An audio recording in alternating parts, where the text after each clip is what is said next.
What's up? Welcome to a new episode of Movie Schmovie. This is episode number 334. We're back. It's been about a month or so, and I'm still Steve, one of the co-hosts of the show, and as always with me are Ron. And I'm still John. I realize that a lot of this like party stuff's in the background, all this stuff. Yeah, that's what I think that's what happens when you have a little one come along, right? A You baby. get a lot of like decorations that find their way all around the house. Have you heard of a diaper cake? Oh yeah, we got one when we had Aaron's shower. I had Is no that idea something that what someone makes, or is that something that the baby leaves for you, like on a special day? Both. I assume the former. Yeah. Diaper cake. See, almost sounds like kind of like a urinal cake, but instead you put it in a diaper. It does. It does. It's or a type of shit. That's the other thing it could be. So, oh, she left a real diaper cake last night. It's a little diaper cake. It's baby like loaf. A stack of diapers and toys and clothes and made in the shape of a cake, and normally it's topped with something really cool. Mine was a bear, and it was sent to me from the wonderful people in Atlanta, that my family in Atlanta. That's awesome. Yeah, so I'm learning about new things all the time. New kid, new life. My wife and I are new diaper cake. My wife and I are taking it in. My face got skinny, but my body didn't. I don't understand what happened. Like I slimmed down in my face from just sheer fear of like exhaustion and lack of food. Yeah, but nothing happened with the rest of my body. I can't figure out what it. So it's because you're like sitting still, like I don't want to move to wake her up. Yes, I can't move. Right. Your body is like static. So weird. Otherwise, I'm great. How you guys doing? Hanging in there. Yeah, man. It's hanging in there, buddy. Just same old. Yeah. Quite a bit's happened. Yeah. Quite a bit's happened. I feel like. Since we spoke, yes. Like our last episode was we staggered it, but since we actually recorded, it's been a good while. A lot has happened. Yeah. World War, festival, movies. War as well. Jesus. Quite a bit's happened. Let's see. Supreme Court hearings. For a new justice. Yes. Intense stuff. Those are both the type of topics that we cover on this show, right? Yeah, this is a political show, right? Yeah. We pivoted. We Trojan horse the shit out of you. Yeah. Episode 334 is where we show the show was really supposed to be. Political schmedical. We switch formats. Right. Yeah. Politics, schmolitics. Politics. Oh, man. Man. A lot of going on. We'll try to see. Yeah, we talked on the last episode that we had recorded, just kind of going through what we were looking forward to seeing at South by Southwest, which, at this point is wrapped up, but it went from, I think it was like the March 10th to the 21st or the 11th through the 21st, but basically the run of about 10 days. And we kind of went through some of the stuff that we were looking forward to seeing. And in a moment, we're going to kind of go through, I think just in general, what some of the top stuff that we saw were, I think we each saw. I was surprised. Like I saw way more than I intended to. So I feel like the last couple festivals, I was like struggling to see stuff, like to kind of keep up with, specifically Ronald, because he just went on a tear the last time we talked about a festival. Super tear. Yeah, like it tore it apart. And then that's over now, Ronald. Yeah. That's over. But your reign is over, Ronald. It was actually your attentions have been diverted. You know what's funny? Had nothing to do with the kid. It was the simplest thing. Really? I think I told you guys. Oh yeah. The South by Southwest app on my Apple TV messed up. So I have an Android device, but it just Apple TV is just so much easier. It is. And it crashed on all of my stuff. So they came up with an update 2 days into the festival. So I had to jam that all into basically the rest of the days, which was actually it was like the fourth day of the festival. It was like it was further into it. Yeah, it was further into the festival. So I couldn't really watch anything. Like laptops really not good to have on the bed. The iOS versions are kind of sus, but the Apple TV ones and the Android ones are kind of amazing. Android TV ones. Yeah, it was one of the things I was going to mention was like, I guess takeaways in general beyond. I just want to note real quick. I did see 12 things, Ronald. So wow. I tried to do you proud, and but I found it really challenging actually to watch stuff, and part of it was I did have the same problem with the Apple TV app, and we were chatting on the thread about like what else are we doing to try to watch this stuff, because the other problem that I was finding was that, you know, through the browser or even their iOS app, the South by Southwest TV app, it was very inconsistent for me. Like I'd be watching something and it would stop, and then I'd try to load it again. Same thing happened to me. And it would say something about like there'd be some technical error. Yeah. And, you don't have access to this? Did you get that right, too? Right. Some variety of a couple of different errors. And you know, if I waited an hour and went back, and it would work again. But it was weird. Like I kind of was very discouraged the first 2 days. But then I don't know, I guess once that app got fixed, and you know, I think I just had a little more time towards the end of the festival. But I did miss a couple things that I really wanted to watch, because I did not realize that the online viewing windows was only 24 to 48 hours, depending. Yeah, it was 48 hours for most things, it looked like. Yeah, there was a couple that I missed because it was only 24 hours. And, you know, I guess I didn't even catch that, or I assumed in years past, whether it was South by or Sundance or whatever we did, like a lot of those online ones, like they had that P&L library, and you just could like watch it the whole run of the festival. Yeah. And while they had something similar to that, it was a much smaller selection of movies that you could watch on more of an open window. So yeah, there was a couple specifically. I really wanted to see the Pez Outlaw, which I heard was great, from a friend of mine who actually went to one of the screenings there. And again, that was something where that was where I realized the window, and I completely missed it. But that one I missed, and there was one more that I was trying to see that I missed. I forget what it was, but in general though, yeah, I saw a mix of television, docs, and a couple features. Tried to mix it up a little bit, but I mean, I guess in general, we're going to just kind of step through a couple things that we saw that we really liked. I guess we focus on the things that we liked. Maybe, I don't know, depending on how much we saw. But I don't know. How do you want to approach this? Anybody want to start, or? Crickets. Why don't you mention a few things, just since you seem to have seen the most, Steve? All right, yeah. So I'll mention a couple. I'll mention a couple of the docs I saw, and two specifically I'll talk about briefly. Are going to eventually. One is already, and one will eventually be on Disney Plus. They're Disney Plus productions. The first one is called More Than Robots, which is actually the one that's on Disney Plus now, which I thought was just super enjoyable. And it's basically a documentary about a high school robotics competition. And it's just basically exploring this robotics program called FIRST, which was created by the guy. He's the scientist, among many things. He kind of invented or created the Segway. And that's how most people know him. But he basically created this competition where internationally these teams compete in a robotic competition. And it's just kind of exploring robotics programming and like the implications for the world as we know it. And also the impact that it has on the lives of children from varying backgrounds, socioeconomic status, financial means, all this kind of stuff.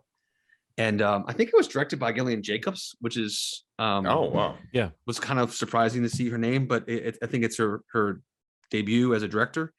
But I thought it was really entertaining and really good. And the fact that it's on Disney Plus now, I just wanted to mention it for anybody that may sound interesting to. And it's cool too, because I think during it, like the big competition at the end, you know, what it gets down to, it kind of follows these 4 teams from like Los Angeles, I think Mexico City, China, and Japan, I want to say. But you know, it shows the implications of COVID. You know, COVID happens in this documentary, and you know, kind of sidelines some of the competition, and it shows how these kids, you know, use their know-how with robotics programming to help communities and you know, medical communities and things like that when COVID came about, which I thought was pretty amazing, just to see the real world application of it, just from like what the high school student could do with robotics, which was pretty awesome. And the other one that was the one that I saw at the end of the festival was the Mickey, the Story of a Mouse, which I mentioned on last week's episode. That's going to be a Disney Plus program. It didn't have a date, but it's sometime, this year. But that one's more of an exploration of like Mickey Mouse as a symbol, as an icon in culture and politics and society in general from the time of its creation to today.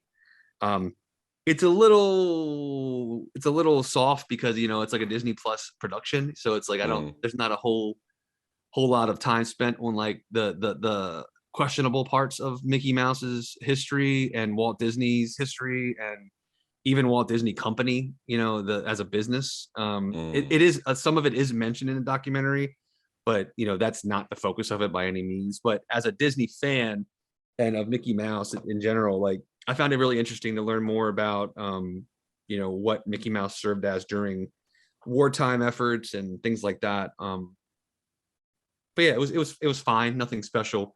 But for a Disney fan, especially with Disney Plus, it was one of the better documentaries that I think they put out, of these docs that they put out on the service about like, a peek behind the curtain of Disney. It was a little more, it went a little deeper than most of those do. And some amazing like archival footage and access to like some of the voices of Mickey Mouse and the cartoonists and animators that have been involved with animating him. Going back 60 years. So, I mean, it's pretty cool who they talk to as well. But yeah, so those are the first two, I guess I'll mention just since they're both Disney stuff that'll be on Disney Plus for everybody to access. What about you guys? What's something that you wanted to mention? I want to talk about 2 Apple TV acquisitions that are just stuck in my brain. One is Cha-Cha Real Smooth, which was done by a director. I think his name is Cooper Raiff, who did Shittown, which I haven't seen, but I heard it was really good. It is very good. Yeah. Oh, okay. So I'm glad I got somebody to confirm it. Cha-Cha Real Smooth is about let's say a younger man-child who decides that he wants to become like a party starter for bar mitzvahs, entertainer. Basically, during these things, they can be very boring. So they need somebody to kind of get people excited, get the kids dancing. And he's a super charismatic party person who essentially he's like a host. He's a host. Yeah. But it's like a specific. It's a specific circuit. You're right, Ronald. Yeah. These like bar mitzvah and bat mitzvah, like DJ hosts that have games and patter and everything that they do. There is like that's like an industry. It's like a hidden industry, But it's I came very close to working with a guy like that to design some software so he could have some graphics behind him. But I attended a few just to sort of get a feel for what he was doing, and it really was like, wow, this is like this guy's got like a whole following, but only in this world, only in the circle.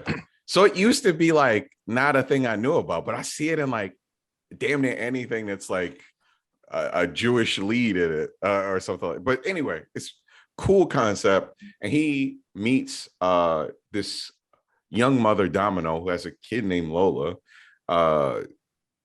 Dakota Johnson is the mom, and Vanessa Berdard is the kid who has autism, and it's about the relationship that develops between Vanessa, the child, and Dakota, and this character Andrew, who is very charismatic but kind of a man-child. He's at this point, we've all kind of been there where we have the adult voice, we have the adult body, but we don't have the adult life.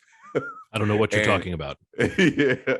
So seeing, he falls in love with Domino, and seeing this like intense, like puppy love that, I can absolutely relate to having it at this age. He's like 21 or 22.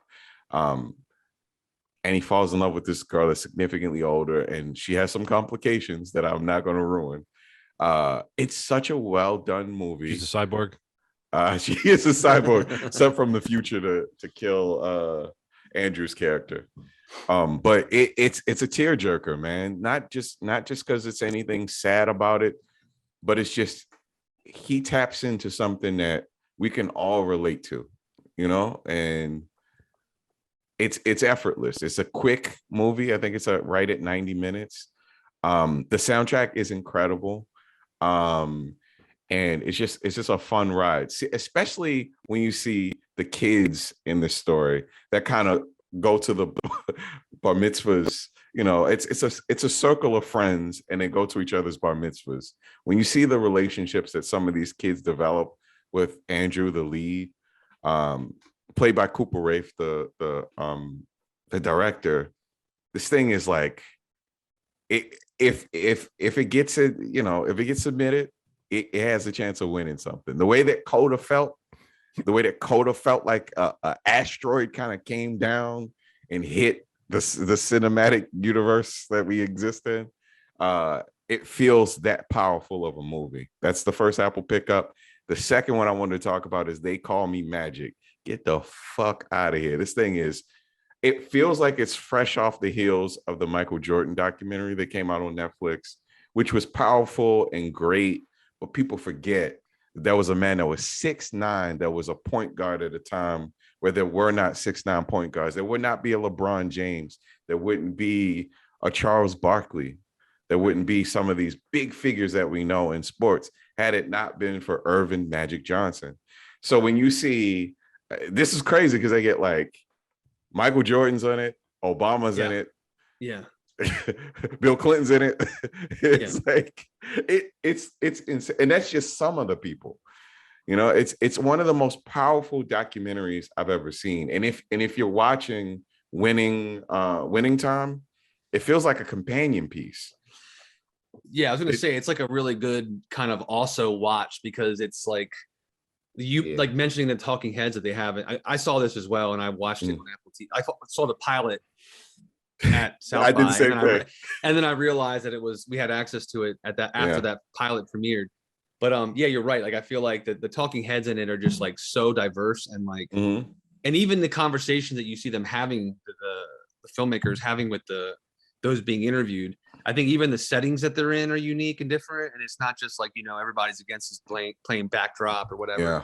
I just think that the filmmaking of this documentary series is like really cinematic and very personal to Magic Johnson, and kind of catered to the story of his life. And I think that I don't know if he did the whole series, but I know he at least did the pilot.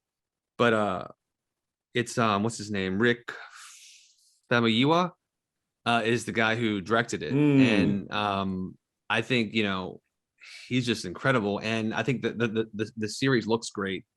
But I think one of the things that really stood out to me is like beyond the great interviews, beyond like just the amazing story that is the story of Magic Johnson. And I am also watching Winning Time, and just learning tons of information that I never knew, both about the Lakers in that Showtime era and Magic Johnson as a player, as a person. But like this documentary series is a nice pivot, because there's a lot of people being explored in that series, but like this documentary series really zones in and does give like that whole Last Dance treatment to Magic Johnson.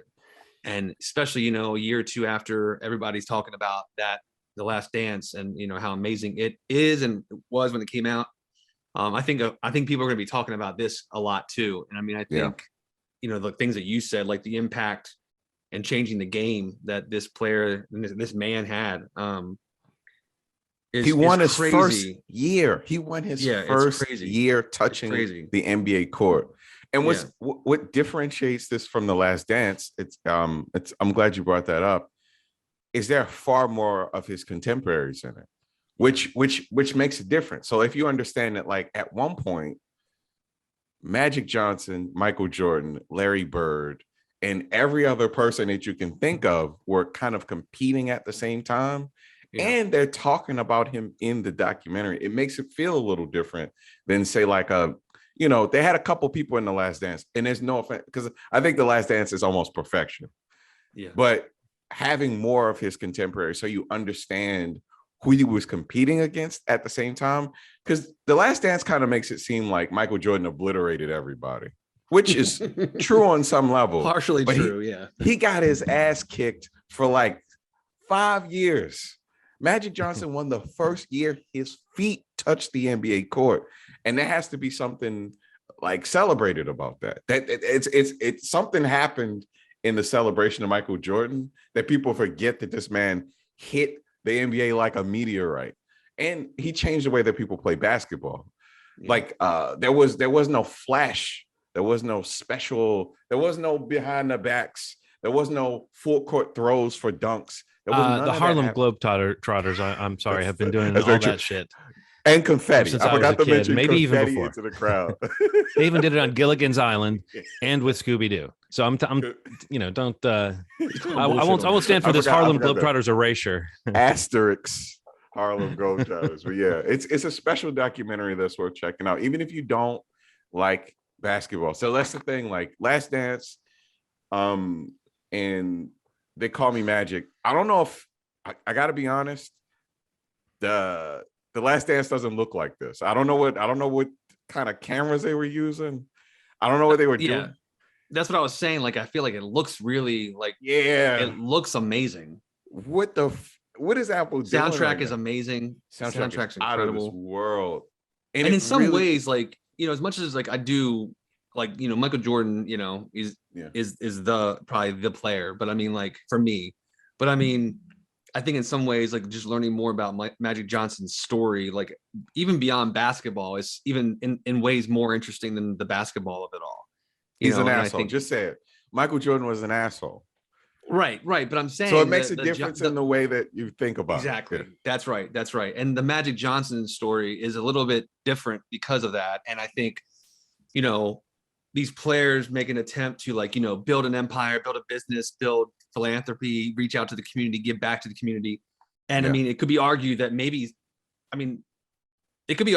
nobody's done it better than Magic Johnson, in certain ways. And I think that's really a big part of what this documentary has to say, or this documentary series has to say about him. But yeah, it's a must watch for sure, whether you're a basketball fan or just curious to learn about like an icon. I think it's a 4-part series that comes out soon on Apple TV Plus. I definitely also recommend that for sure. Both of those are Apple TV programming, so like whoever the recruiter is, whoever's picking this stuff up is a fucking monster. Well, the Cha-Cha Real Smooth, like, that was I think they got that at Sundance, didn't they? Yeah, they got it at Sundance. And I think it won the big award at Sundance too. Thank you, South by Southwest, for picking it up and letting us watch it. So anyway, yeah, John, tell us what you checked out.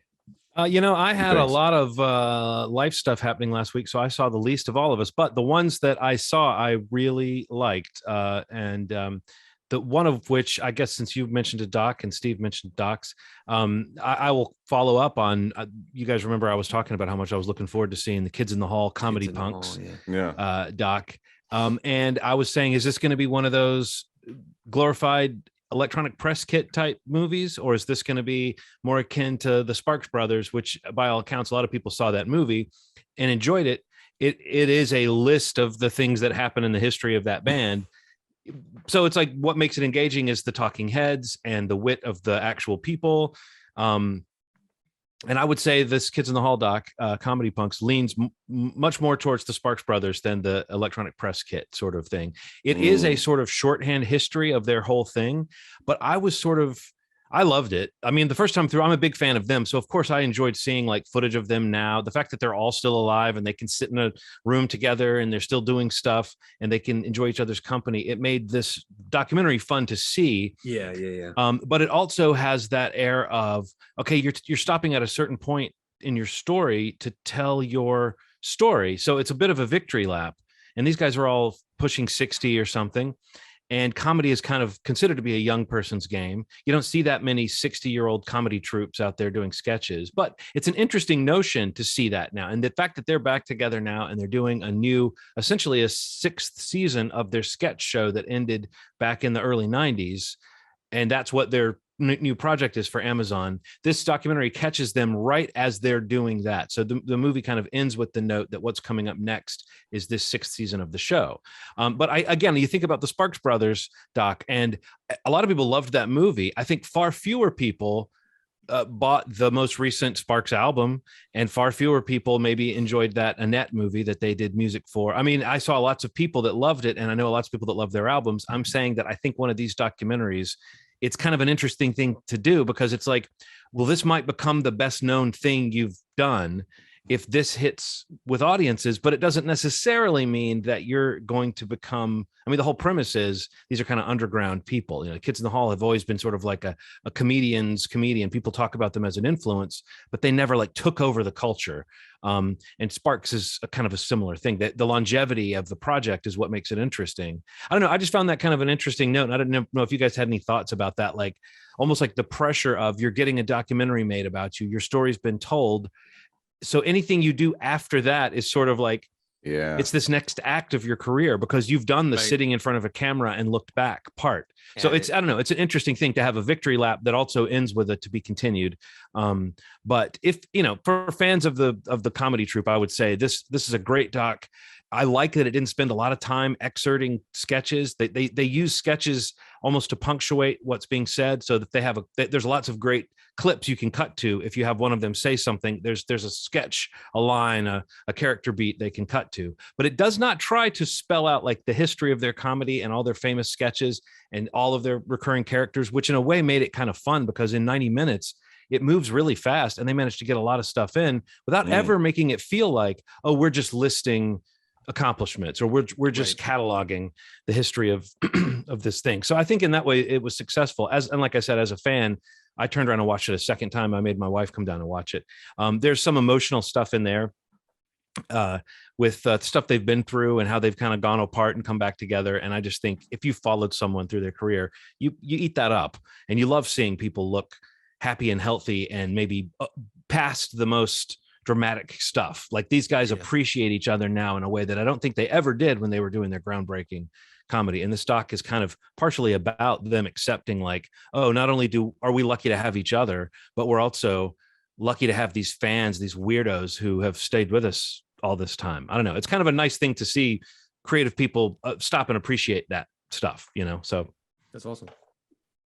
But yeah, so Kids in the Hall Comedy Punks. The Amazon series is coming out this summer. I think this documentary, my impression is it's being broken into 2 episodes on Amazon, and that will like that tease up the whatever they have coming on this new sketch show. That's pretty but you cool. know that for funny guys who stay in the public eye a certain amount, they've stayed pretty much like they don't say a lot of embarrassing, cringy stuff. They seem to get the whole don't complain about how you can't make jokes anymore. That's the line in the sand for me with aging comedians, is if they make a big deal out of how you can't make jokes anymore because everyone's too PC, I sort of lose interest, because to me that sounds really lazy and it's like a boring criticism of today.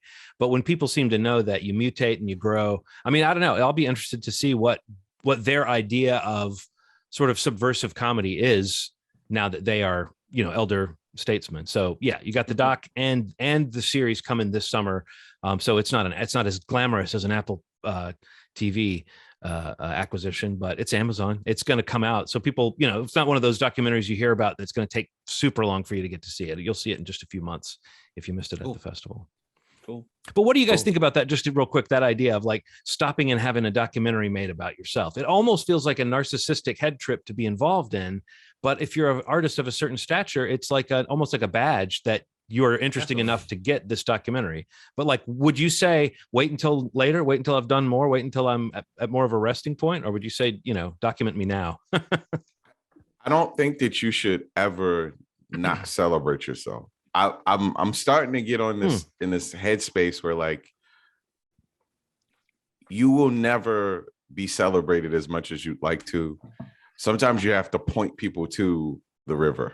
You know, sometimes you have to be like, you know, it's a strange thing. It's like, you know, somebody could one day, Steve, somebody's gonna be talking to you and they'll be like, look, you don't know anything about music. And you can be like,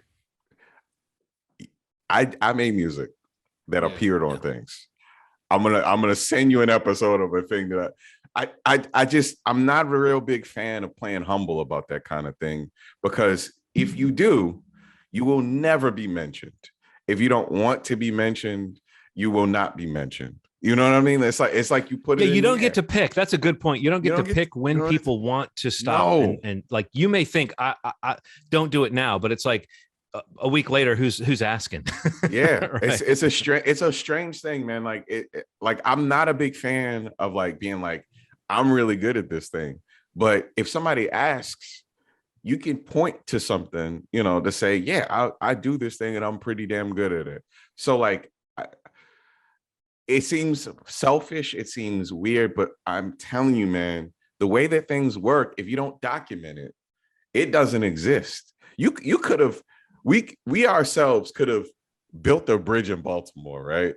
It doesn't matter if we're not shoveling the shit with a picture of us right near the bridge. We never did it. It didn't exist. And you're lying. And you're stupid for lying. And I'm not gonna make memes about you. It's like, document it all is all I'm saying. Have you ever waited to like, I'm not going to call attention to myself. I'm not going to go for any glory. And then had it snaked away. I can think of examples in creative life of like, nursing something too long, or this is the wrong time, or I'm going to talk to that person later when I know more about this project. And yeah, you will never feel stupider than when somebody snakes you on like a good idea or a project or a connection or something like that. And you're like, well, I snossed, I lost, you know, and someone wanted it more than me. Last thing I'll say about it, people exaggerate and bloat their catalogs and bloat their accomplishments. Why can't we do it? You know what I mean? Like we took a calculated risk during the course of lockdown that worked out, and we cover more things than we used to. Right? Well, I tell people we're the most popular podcast in the world. Why not? But I'm just saying, man, like people do things like, I did not realize that this was like, that's the way that people operate. It's like either you do it this way to get things, or you don't get anything. So like, it's not anything against people that are humble. It's not that. It's like, if you want to get things, you got to kind of jump out and say, I do this. I'm pretty good at it. I can provide a service. So make the documentary about yourself. So you're saying you agree to do the documentary that I'm proposing about you? Absolutely. What's our angle? Maybe this is an off mic conversation. But yeah, I didn't mean to like go on this rant, but like I love that though. That's honestly something I was thinking a lot about, because I've heard artists that have talked about like even like doing interviews or going on podcasts in this era that they're cagey about it because it feels like too much stopping and looking back or stopping and navel gazing or whatever. And I get that, but I do know that what you're talking about is true, that when I have even gone for things I didn't really want to be involved in just because I thought one day no one's asking and I'll be sad I didn't take an opportunity to, you know what I mean? Like a project I don't think I'm right for, I'll still try sometimes because it's such a great thing to be asked. You can't take that for granted. People can be so cagey about their shit, man. They can be so weird. And you know, the only measure of this stuff is like work, right? Whatever work is of being seen and all that stuff. And my whole mentality has changed about that so drastically because people are so weird about that. You know, it's important that you celebrate yourself. It's important that you love on yourself. It's important that you put it out there, that you acknowledge it, that you put it in the world. Or it's just going to be, you're just going to be, you know, Ronald, the comic that did some shit one time at one place at this one time. Yeah. I like that name. Ronald, the comic that did some shit one time. But that speech is going in the doc too, by the way. Yeah. I'm going to start doing stand-up again. So like, it's something I've been thinking about real heavy duty. Like I love doing this podcast and I love doing stand-up and I love doing music. And I realized that like, you gotta put it out there that you do it. All right. Yeah. That's it. So in that way, we're kind of like the kids in the hall. Is that what you're saying? Hell yeah. We're the kids in the hall. We're the kids in the baby room. The kids on Zoom. Kids on Zoom. So what else did you guys see at the festival? I did want to mention two things real quick. Go. Yeah, you have anything? Go ahead. No, go ahead. Yeah. Cheese, which Cheese is gearing up. Cheese. This story about it takes place in Jamaica, It's about a guy that works in a cheese factory that decides that he wants to sell weed by hiding it in cheese that he's created. But the effect of it is that the cheese kind of ferments the weed in some weird way and makes it even more powerful. So it becomes like cheese weed, and he becomes very popular. It's a very strange, it's a singular vision, man. I've never seen anything like that. Sounds like slang for bad weed, though, to be like, oh man, we got some cheese weed. It does, man. It's this director, Damien Marcano. It's a really small role. I mean, really small movie that is filmed beautifully and is weird. It uses subtitles in a way that I just have never seen. So imagine if you used every text effect in like Premiere, and like it goes this way, it goes upward, it goes this way. It's like the text comes in every way, which way that you could think of, because the Jamaican accents are, you know, at some points, because it's so the speech is so fast, sometimes you just need some text. But Cheese is a modern miracle of a movie. I don't understand how it got made, how these people remain sober enough to edit it. And then the last one, Linoleum, which was a movie starring the comedian. Why can't I remember his name? Jim Gaffigan. Jim Gaffigan. And Ray Seahorn from Better Call Saul. Yes. Indie, odd, sad. I must have been weepy, man. This, when you realize what's happening in this weird movie where a ship kind of hits this guy's place, when you realize what the meaning of all of it is. This was one of your picks, Steve. How did you like it? It is, and I was going to mention it too. Yeah, I love it. Well, that was, it was one of the ones from last episode. I picked it as a must see for me. How'd you feel about the end? Did it make you feel? I love the movie, and the end completely broke my heart. Okay. So it messed me up bad. Yeah, it really got me. Basically the story is, Jim Gaffigan plays this, failed, or at least attempted to be an astronaut, is now, a scientist, and has like a PBS level, science show, much like, I don't know, Beekman's World, or like, wow. Something like that. And in some ways is kind of seen as some sort of failure in his own eyes, at least. But yeah, like a rocket crashes in his yard, and he kind of sees it as a way to maybe reclaim some of that desire of what he wanted to be. And he tries to build a rocket out of its remains. And while doing that, some weird things start to happen, kind of in his life and his family's life and in and around him. But yeah, the last probably 15 minutes of the movie, where it kind of all gels together, I think exceptionally well. And really kind of what is happening in the movie kind of comes into focus, is really, I thought, was so powerful. And I mean, I was a mess. I was too, yeah. I think he's great in it. Ray Seahorn is always great. Jim Gaffigan plays, the main character himself, of the film, but there's another character that pops up in the movie that he also plays that looks a lot like him but isn't him. That I thought was really kind of interesting. And I don't know what the release plan. I was about to make a really bad reference. Maybe you guys don't know. Do you guys know the movie Cloak and Dagger with Henry Thomas? I was going to say, is this like a Jack Flack situation where Dabney Coleman was the dad, but he was also Jack Flack, the kind of fantasy figure? Is that what it's like? A little bit, but probably in the opposite direction. Like, in terms of just being a really nice guy and being an asshole. But yeah, I don't know what the release plan is, if it got picked up for any kind of wider distribution, but this was probably one of the better, like one of my top 2 or 3 that I feel like I saw. I really, and like the child/teen actors in the movie, I thought were just great. I hope it gets some sort of VOD release, or I don't know, some sort of maybe smaller rollout, because I think everybody in it's just great. And I think the way that last 15-20 minutes of the movie hits, I think it could really surprise a lot of people. But yeah, I loved it. I thought Linoleum was great. It looked cool. Yeah. Yeah, I think you would really like it, John. I think you'd really like it a lot.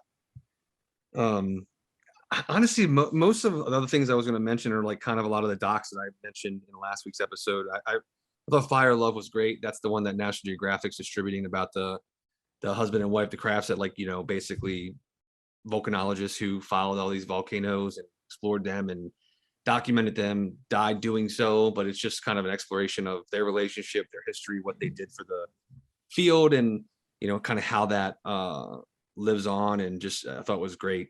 Really interesting and amazing, like just insane footage that you cannot believe is captured and forever will be, you know, exists because of what they decided to do.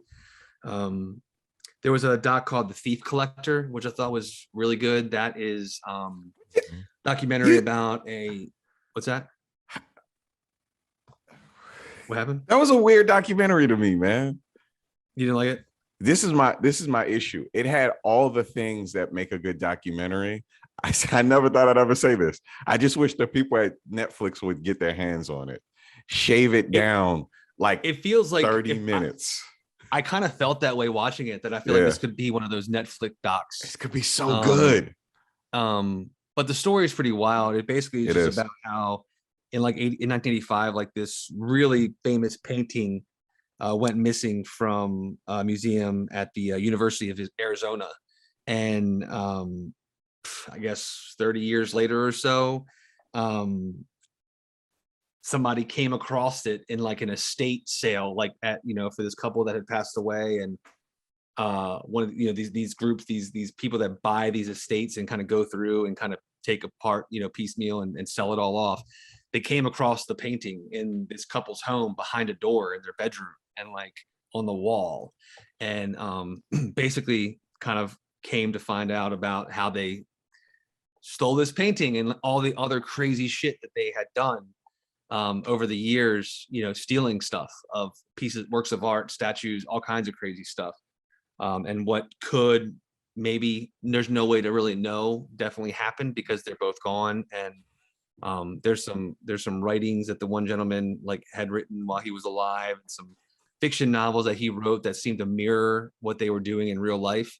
They're just kind of bonkers and crazy and just super, I found to be super interesting. That needs to be a movie. That needs to be a movie. It's so genius, man. And the way they reenact some of what they are kind of putting together that had happened, like Glenn Howerton is like in it and plays like the husband, the guy, which I thought was just really fun and funny. But yeah, I didn't really know much about it. I kind of just put this one on. I saw somebody post about it on Twitter, and I thought it was really pretty cool. But the doc that I saw that I thought may have been the best one I saw was called Nothing Lasts Forever. And topically, I didn't really have, I was like, okay, whatever. It's basically a documentary about diamonds and the collision of natural diamond industry versus synthetic diamonds. And like basically how synthetic diamonds have like disrupted this industry, the jewelry and like, you know, rare gems and things like that. Synthetic and like diamonds? Like lab made diamonds. And how like basically you can't tell them apart and they're so much cheaper, but they sell them as if they're diamonds, like natural diamonds. And it's kind of, and it's very cinematic the way it's made. And like, you know, the people that are being interviewed are from these two camps, you know, the naturals versus the synthetics, and, you know, they have their reasons for whatever they believe. And I don't know, it's just crazy. Like when you think about an industry like that, you know, on one hand is built on like this, like horrible labor practices and questionable means of acquiring all these things and overpricing. And then you have somebody in the synthetic world who, you know, they're using science to make these things. Wow. And, you know, on scales economically that are like way more profitable and like insanely like lucrative. And you can't tell the difference to the most part. And they're even more pure in ways than natural diamonds because they don't have a lot of the imperfections. And it is crazy. Like I found, like I thought I learned too much finding a diamond to buy Erin when I proposed to her. Yeah. But like I learned even more and probably too much watching this, you know, in ways. But it was captivating. I was like completely entertained the whole way through it. And and it is entertaining. But again, I'm not sure of a release strategy for that. Like we'll probably circle back on some of this stuff as we learn more, but that was called Nothing Lasts Forever. And I thought that was probably, I saw a lot of docs, and it might be the best one I saw at the festival. But yeah, I don't know. I thought it was great. Cool. That's it for me. That's about all. I don't know. That feels good. I mean, So thank you, South by Southwest. Yeah. Thank you so much. It was great to. Didn't mean to cut you off though, Steve. No. I was saying, like, I saw a lot of other things, but I think those are the real standouts to me. And hopefully, some of them we mentioned are already on Disney or Apple or coming to soon. But the ones that we don't really know much about, or even Amazon, like you said, John, that we don't know enough about right now, maybe we'll follow up and, as we learn, just kind of remind everybody if these things do get released or, are available on a service that maybe you have, because, these are the standouts to all of us. So, but yes, thank you, South by Southwest. Continue doing this virtual option. This online presence is amazing. The fact that we've been able to do this in some way, with multiple festivals over the past couple of years is just this is awesome, man. I love it. Yeah. Love it. Can you imagine if COVID calms down a little bit next year? Yeah. Well, I mean, we were saying that we were talking about that last year. It was like, let's go. Yeah. And maybe next year, if it's safe and everybody's comfortable and we get cleared for this, we should definitely do that. Like that would be amazing. The level of passes that we got this year was like damn near we could have access to anything. So like, thank you so much to South by Southwest, man. You guys. Yeah. I want to say that they're doing it right, but I guess it's really just that they understand the value of movie schmovie. So. Yeah. They had the movie schmovie clause. They started it last year. Yeah. And like these guys pumping out, shitting out gold these days. So what have we been watching on the personal side? I know we did the festival. Well, I'll bridge with a movie that I saw that was at the festival, but was not one of the online selections, but I saw it in the theater because it's out. It came out in the world, I guess, shortly after, minutes after. It came out at the festival, and that is the new Ty West erotic slasher called X. I thought this is an interesting movie. I definitely feel like this is like, if people are fans of Ty West, I bet more people are fans of the first movie, House of the Devil, than almost anything else he's done. Now, I liked The Innkeepers as well. I know that's a divisive movie, but I also know that even amongst people that loved House of the Devil, I know people that thought Innkeepers was good and that had problems with it. And then after that, I don't know that he's made anything that has really gotten my attention since then. But this it's similar to House of the Devil in the sense that it's got like it's set in the 70s, and it kind of feels like it was made in the 70s, like the way it's filmed and the acting and everything. It really feels, the way that House of the Devil felt like a kind of a perfect late 70s, early 80s horror movie, kind of like that you just never saw. And here it is. Yeah. This feels like sort of, it's going for that exploitation slasher and kind of porn, feel, because it's about people making a porn. And making porn. It's about people making a pornographic film, but it's overlaid with a slasher idea. So it's got little elements of like, anytime you think of like Boondocks kind of slasher, like Texas Chainsaw or Hills Have Eyes, where it's like people are out in the wrong part of the country. They shouldn't be out here in the middle of nowhere. But the premise of this one, I mean, it speaks for itself. It's a porn crew that has rented a house on the guy's property. And they're sort of secretly going to be filming a porno in this guy's, not this guy, it's an older couple, but they've had an interaction with the man who's there, but it's an old man and an old woman who live in a house, and like their guest house or guest cabin, which is like across a field from their house, is where this porno crew is staying, and they're going to be filming their movie. And they haven't told the people that own the property that that's what they're going to be doing. And then hijinks ensue when the crazy old couple starts to realize that these young weirdos are there filming a sex film, and people die.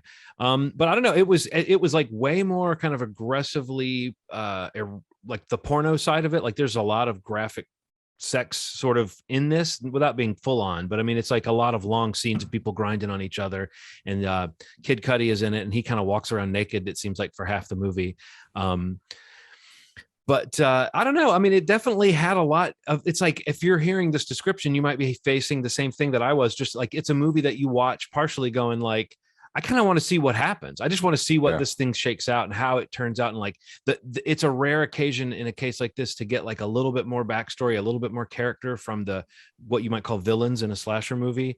No, I mean, I enjoyed it. I think it would be really fun to talk with you guys about. I think this is the kind of movie that people are going to be talking about when it comes out, but it definitely also has that Ty West feel for like pastiche is on full display. So I think that some of the things about it that feel kind of like, you could say, oh, some of the acting is a little over the top, but it feels really of a piece with the kind of movie that it's trying to be, like a little bit grindhouse, a little bit dirty, a little bit cheap, and there's a certain amount of humor involved in the way that certain things happen too.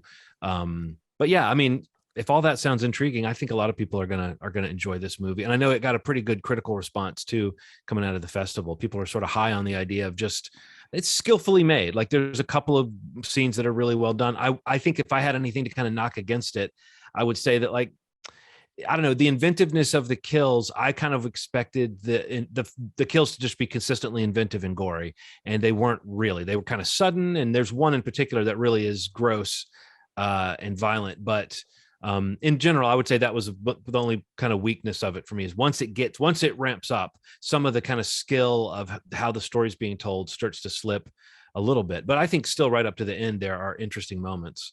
And it's got one of the weirdest post-credit scenes of any movie I've ever seen. So there.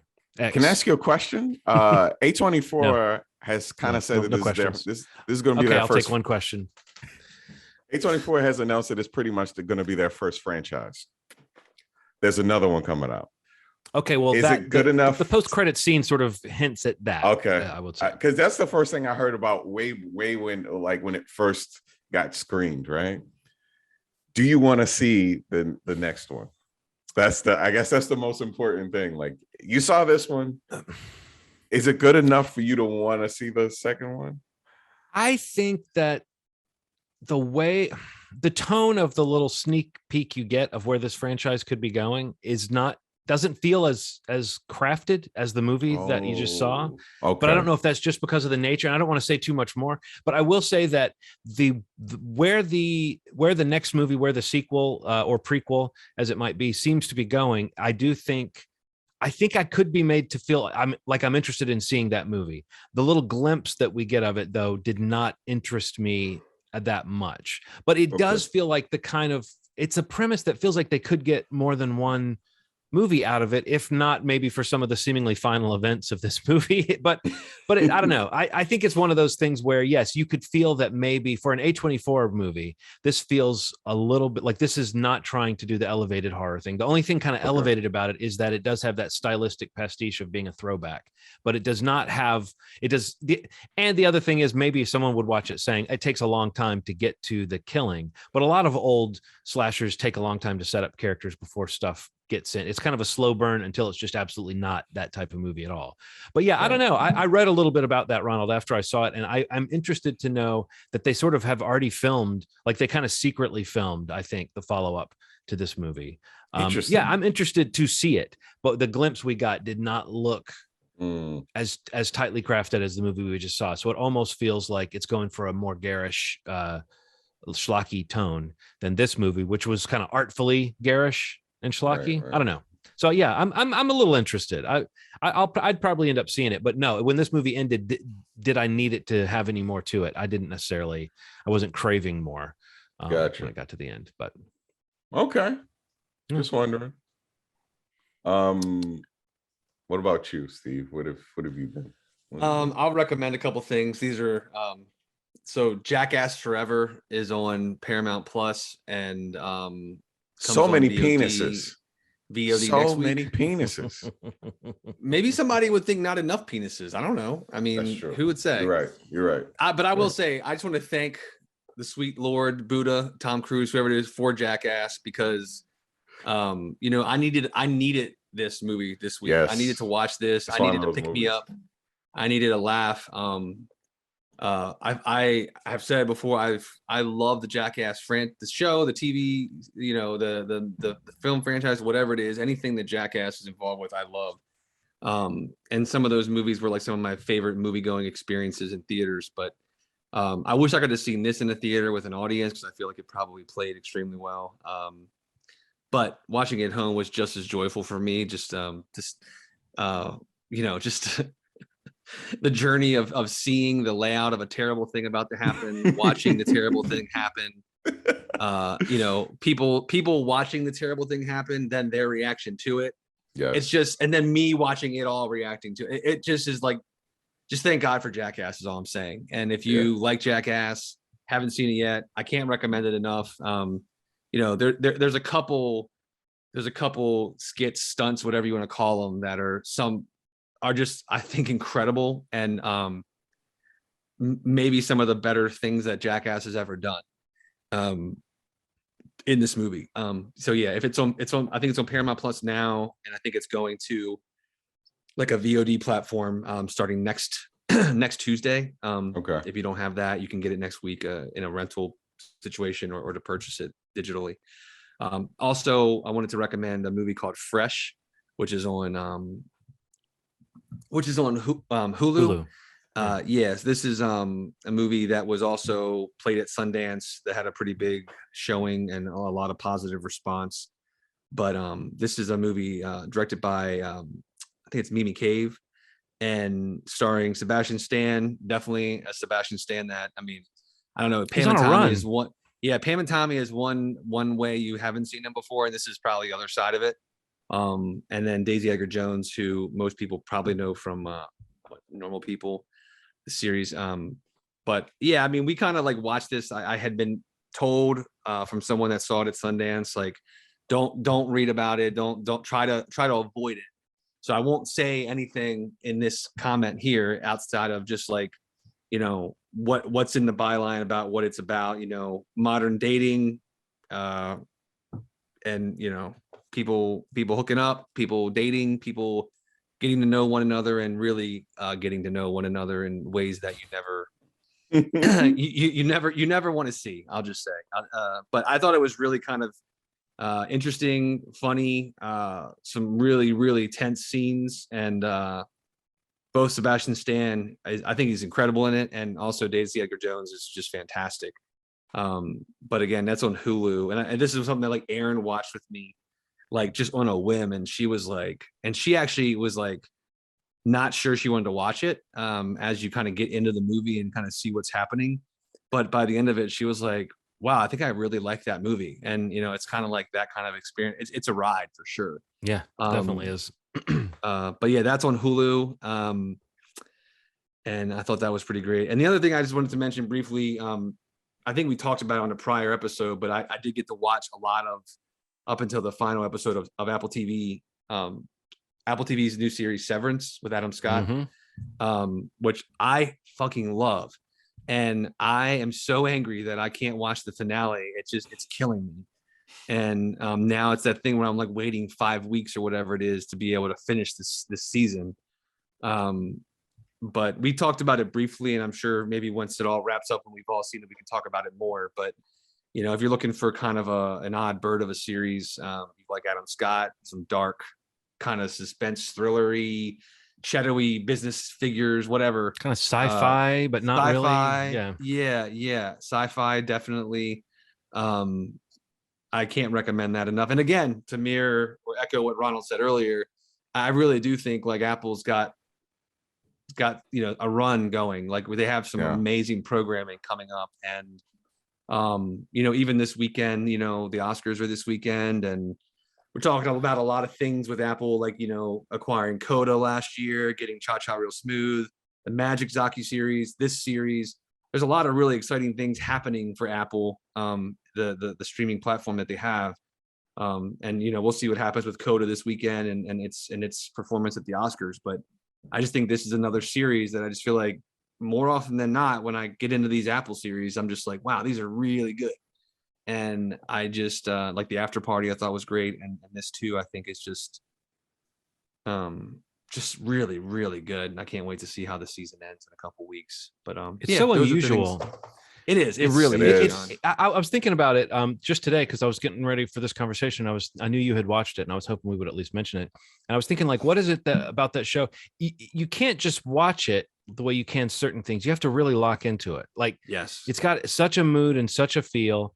You can't like have it on and let it kind of grab you. I mean, it'll do that because it's arresting looking, but to really follow it and to really find it emotional, you have to be clued in. You have to really pay close attention to what these interesting, strange things are that are happening. Yeah.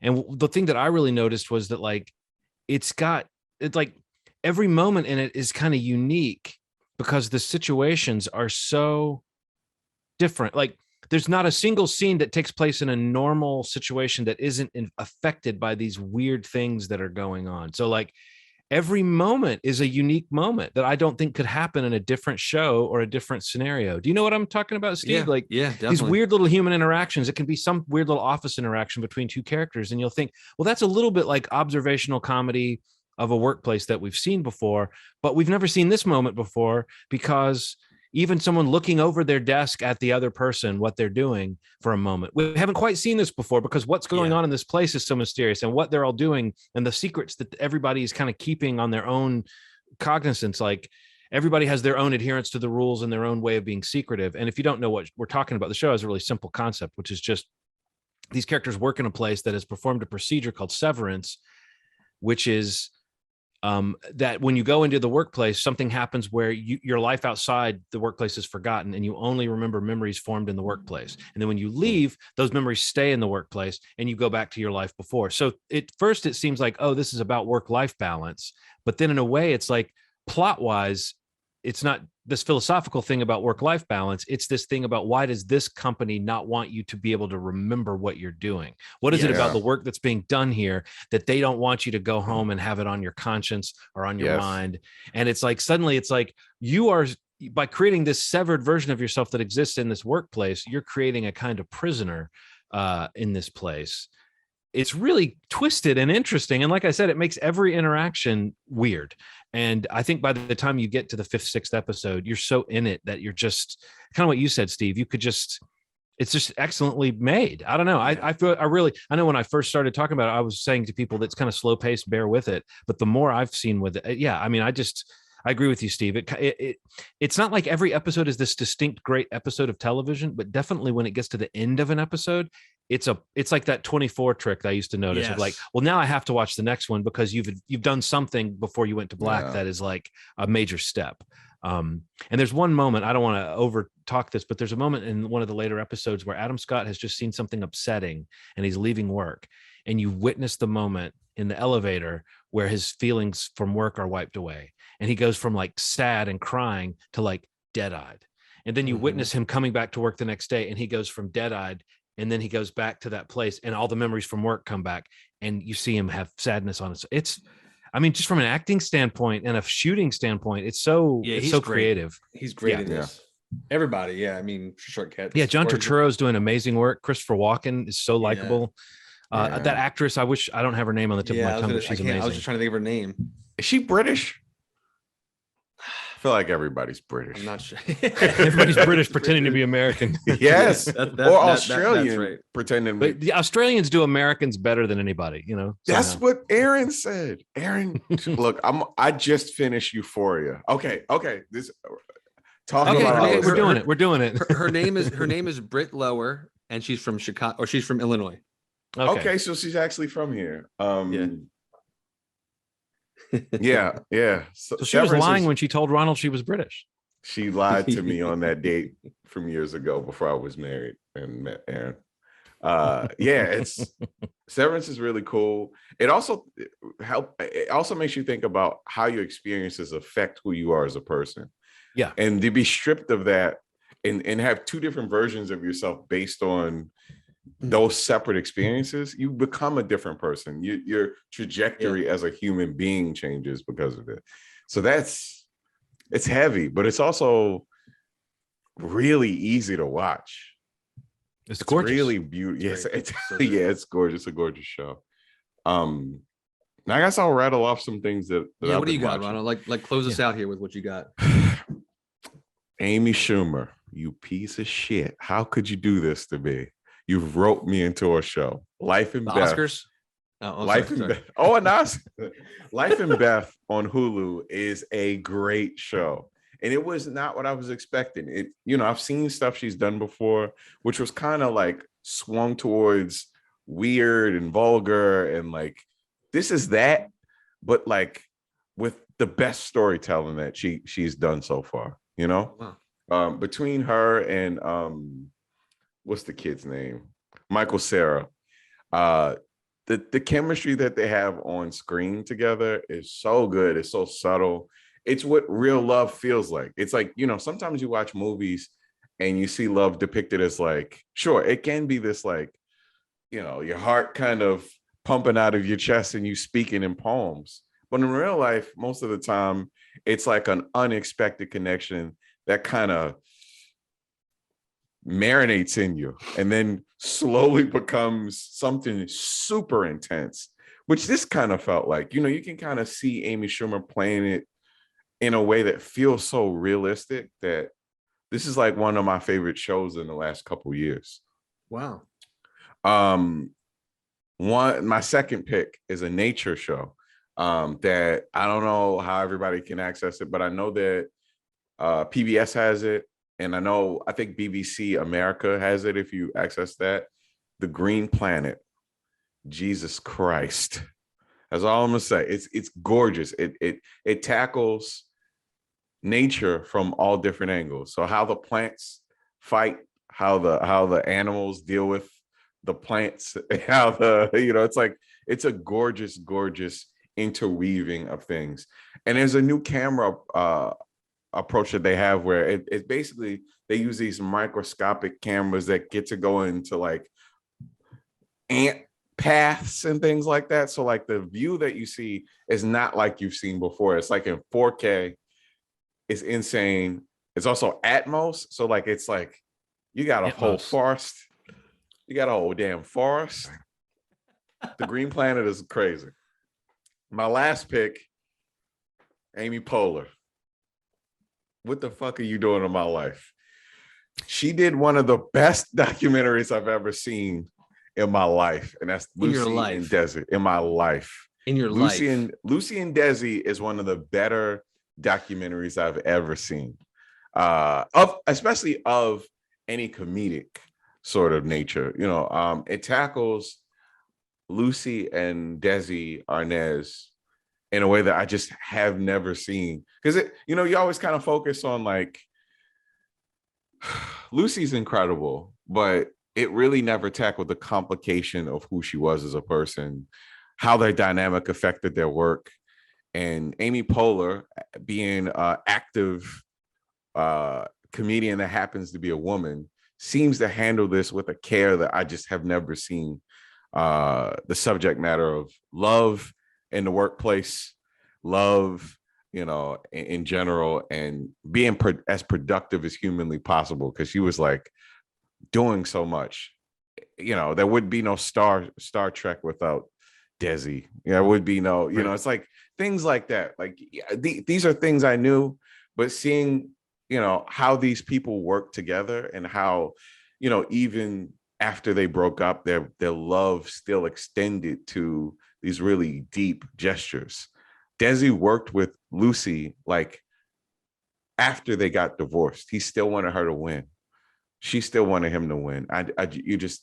It's an intense love story. And when you find out the last conversation that they had before Desi died,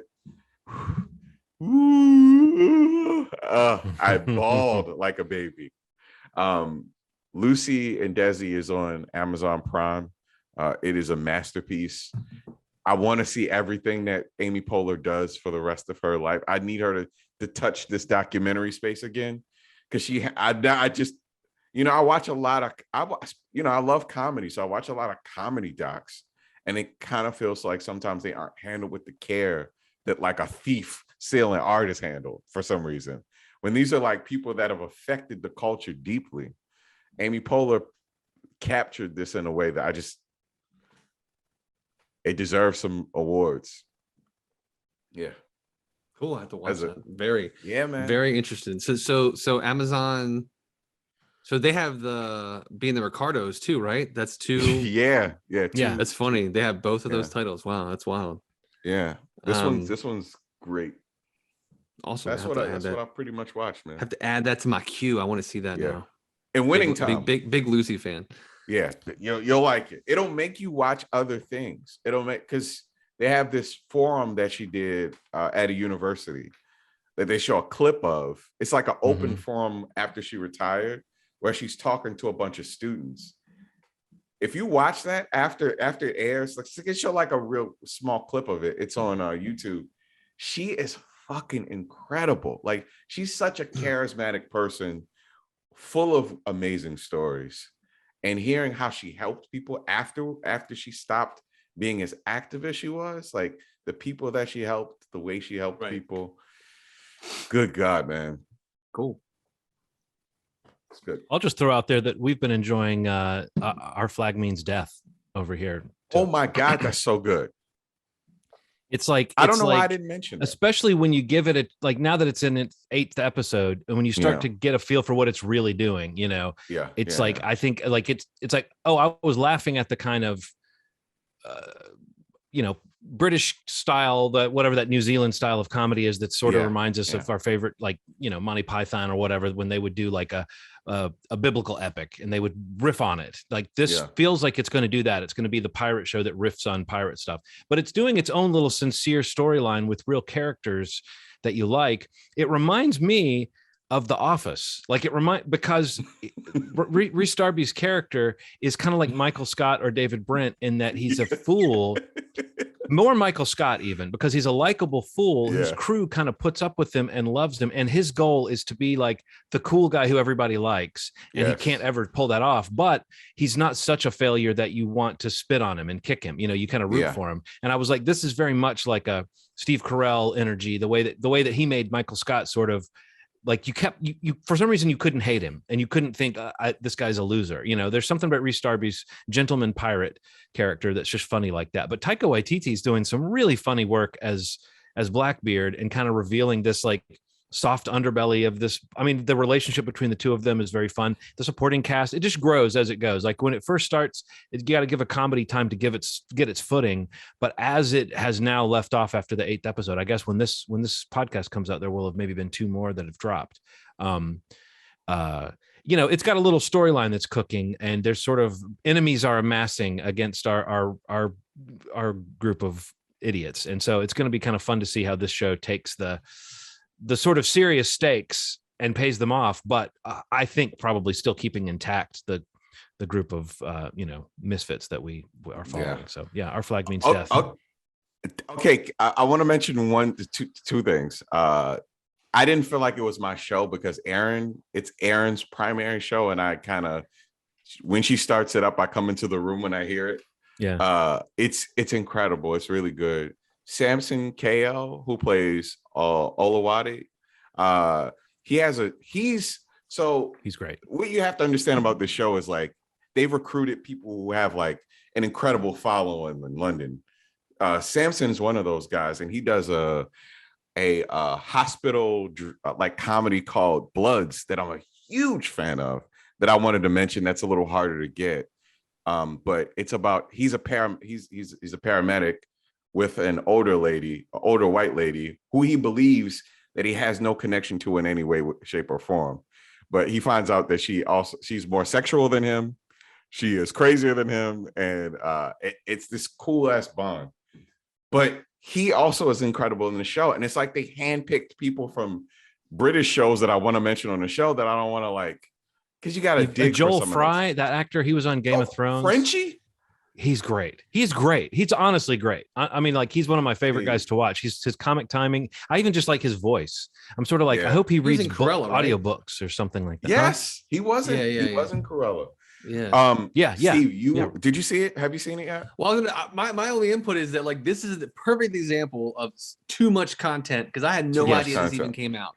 You will love this. They didn't promote it very well, to be honest. I had no idea. Even in talking amongst us, I had no idea this show was out. Yeah. We talked about this show like a while ago when they said Taika was going to be Blackbeard. I was like, this sounds amazing. Yeah. No clue that 8 episodes were already available. Yeah, well, now, so that said, now I'll you be know. watching it I'll be watching it when we finish tonight. It's so good. Yeah, I have no doubt. Yeah, everybody. You know his werewolf character in What We Do in the Shadows, the way he's like a beta alpha. Yeah, he's kind of like that as a. I mean, you can imagine Rhys Darby being a pirate captain is kind of like that, but just the way that he's so sincere. I don't know. Yeah, it's just lovable. Yeah, I can't wait to watch this. And yet, I feel like heads are going to roll before the season is over too. I don't think anybody is completely safe, and it's based on historical. Like Stede Bonnet was a real guy. I kind of want to know some of the history, but I if I'm watching a show that's even loosely based on anything, I try not to read the Wikipedia page because sometimes it'll, tell you too much. But the way that Blackbeard introduces himself to Steve is genius. Yeah, it's so good, man. Like Taika Waititi is like, we haven't seen him do this kind of bro character before, and he's very funny as a bro. Like he's playing his kind of. He's playing the kind of alpha version of himself. And it's just really funny to see Taika Waititi doing it's almost like Jackass meets Pirates. You know what I mean? His take on Blackbeard is like that type, like a party guy kind of. Yeah, it's good. I forgot all about that. I'm just learning something in this video here. When I hold my arm like this, it puts a thumbs up in this Zoom video. Oh, wow. Can you see the thumbs up? Yes. I can do it too. And then when I pull it down, like in a second, it's gonna go away. I don't have that setting. I don't. Yeah. See, mine just went away. I don't have that. What the hell? There's mine. What the hell? It's so weird. Like it keeps picking up. Like if I'm just talking with my hands, it's like you're raising your hand. Wow. Yeah. Can I do it? You've mentioned that before, but I've never. I did. It didn't occur to me that. Ronald and I I'm doing this on the iOS app, so I don't know if it's an app thing. Oh, that might be what it is. Probably what it is. I'm on my iPad. Yeah. But I'm like listening to you talk about this, and I got my hand here. I'm like, did I just give my thumbs up to somebody? I like the accidental thumbs up. People would see that video and be like, that's a clear signal that Steve is sending. It's good. It's good stuff. We give a thumbs up to our flags mean death, or what is it called? Our flags are death. Our flag means death. Mean death. Yeah. Cool. I want to see that really bad, so I'll be watching that soon. Oh man, you're gonna enjoy that. All right, cool. Well, that's a good roundup at the end here. Plenty of options. And again, the South by experience was great again this year. So thanks again, South by Southwest for having us. And we'll definitely follow up when we get some more information about some of the movies we mentioned. If they get acquired or get some sort of release plan, we'll mention it on a future episode. But movieshmovie.com is the website. You can catch up on past episodes.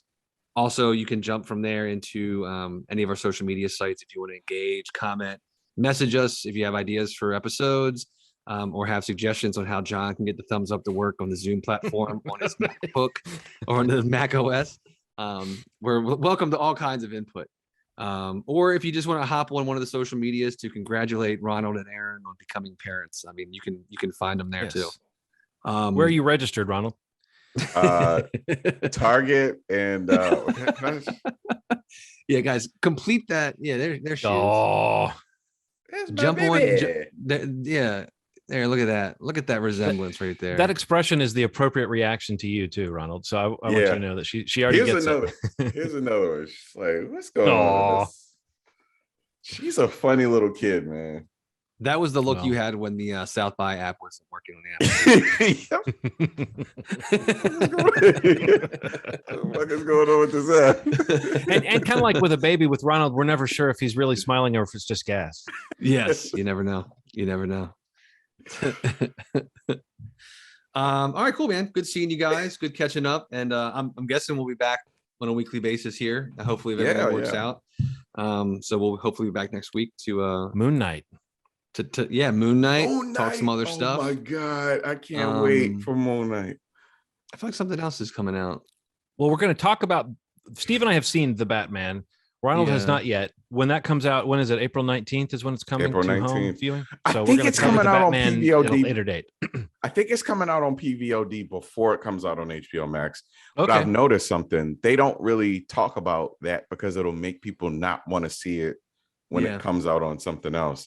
They did the same thing with Spider-Man. Spider-Man came out and they just were like, hey, it's out. Yeah. So I don't know. Well, I'm sure something else will come up between now and then besides Moon Knight. But yeah, we'll definitely talk Moon Knight next week.